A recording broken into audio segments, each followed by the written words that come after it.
So I've got a little bit of a news bulletin thingy, kind of. Anyway, I want to thank Gwendolyn for pointing this out to me because I did not see this. This week's been crazy with just things, and Ike's having his revision tumor surgery on his mouth. So anyway, it's been a little crazy. But anyway, so Gwendolyn pointed this out to me, and I hadn't realized it until then. Okay, so Krave founder Leah Yu announces that Krave's mineral sunscreen has been scraped after failing a lab test. So, if you recognize Krave, this is their big seller, the Beach Shield antioxidant fluid or sunscreen, which when Sunscreen Armageddon happened, was it last year now already? This was one of the ones that eventually proved to not live up to its SPF claims. They didn't really release the findings to anybody because they didn't want to and they didn't have to. So, well, we kind of found out the actual truth about like Purito and Claire's and Keep Cool and all these other ones. I will say, Isn't Treat, the only brand that had a major sunscreen hit without having any issues.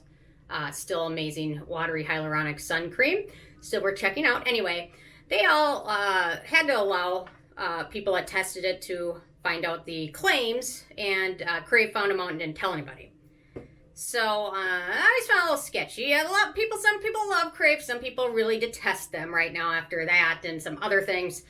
I'm somewhere in the middle. I mean, make up your own mind. Don't listen to me. Make up your own mind. I know all of you guys do anyway. But anyway, so, getting back to this. So, they've spent $30,000 working on a mineral sunscreen to release, and I think they made a lot of money selling these because these weren't cheap sunscreens. So, they posted this on Reddit, and I'll link to it below. So, they posted this on Instagram. We're almost ready to go into production after working on this formula for a very long time, but want to make sure it met the SPF claims. So, we sent it out to 2 different labs to get tested. Both labs used the same testing methodology, the same number of test subjects, and got drastically different results. One lab said the sunscreen exceeded the SPF claims, and the other lab said it fell far below claims. They said they want to make sure they can stand behind the product they released, so they're scrapping this one and starting all over with a new one. And they're posting this very publicly as well. I've never heard of a company about to release a product like La Roche-Posay or Bioderma. I've never heard of them publicly announcing, hey, we're making a sunscreen and it failed, so we're not going to release it at all. Up until this is the first time I've ever seen anything like this become posted. So I want to make sure they can stand by the product they released, so we're scrapping this one, starting all over with a new one. They mentioned in this post, we could have just submitted the good test results to the FDA to get approved. We could have just done that, but we didn't want to do that. And now they're saying they wasted around somewhere around $30,000 on this sunscreen. Are they fishing for a compliment here? I just don't ever recall any company ever mentioning, hey, we're working really hard on this sunscreen. We're about to make it. We sent it to these labs. Here's what happened. And now we're not going to pull. I've never seen a company brag about it. I don't know if they're fishing for a compliment. Kind of seems like it, but in my opinion, what is the right thing to do? Right? The right thing to do? Not submit the good test and do a good job for your customers.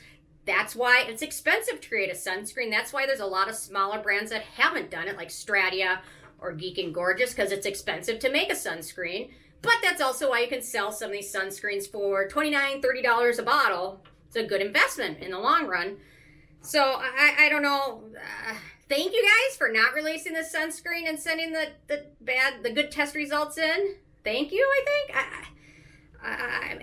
It's the right thing to do, isn't it? By your customers. I mean, that's why it's expensive to create a sunscreen. Even if it's just a mineral sunscreen, it's expensive because of all these testing things. I don't necessarily give them credit for doing the right thing because that's what I expect people to do, which is why this whole Sunscreen Armageddon thing was so sketchy in the beginning, because I think some of these brands, Purito, kind of knew their sunscreen wasn't what it said it was, but kind of just kept on going, and then it became super popular to the point where it just was about to get found out anyway. So, I mean, I don't know should we give them credit for it? I don't. It's interesting that they posted this. I think they're trying to gain trust back.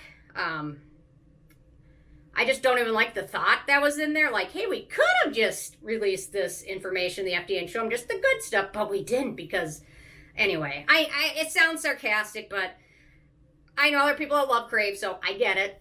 Whatever. But I just don't ever recall any other brand doing anything, posting anything like this. So it's kind of interesting. It's also interesting how they mentioned in here 2 labs using the same testing methodology and same number of test subjects got 2 different results, which just shows sunscreen stuff is complicated. I have a feeling that there's somewhat difference in maybe the test subjects in one study were different, or different shades, or more pale, or maybe somehow the methodology wasn't exactly the same as they think it was. But that's why creating a sunscreen is so expensive, and that's also why it's labeled as a drug in most countries, because it actually prevents people from getting skin cancer. So it's regulated as a drug. So it is interesting that 2 labs got totally different results, but not totally unexpected, in my opinion, because it seems like that happens. So, I mean, I get it, they spent 30 or 40 grand on it, but that's why you sell these bottles of little products for lots of money, because they're expensive, and not all these brands can do it because of regulations and things like that. So anyway, it was just interesting read and interesting post and everything else like it. So anyway, just kind of interested in your guys' thoughts. Are you going to buy the sunscreen when it comes out? At this point, I'm like, I almost want to try it now, even though their other one failed. I mean, I gave Claire's another try, gave Purito another try, and, give most people a second chance. So anyway, it's just interesting how these things in skincare and beauty pop up, and I guess I never realized how much controversy there was in skincare and things like that until I really got into it. So you never realize, like, there's a new controversy with something like at least once a month. So anyway, leave your thoughts, comments, criticisms, whatever. I love hearing from you guys, and stay tuned for more tomorrow. Thank you so much. Bye, guys.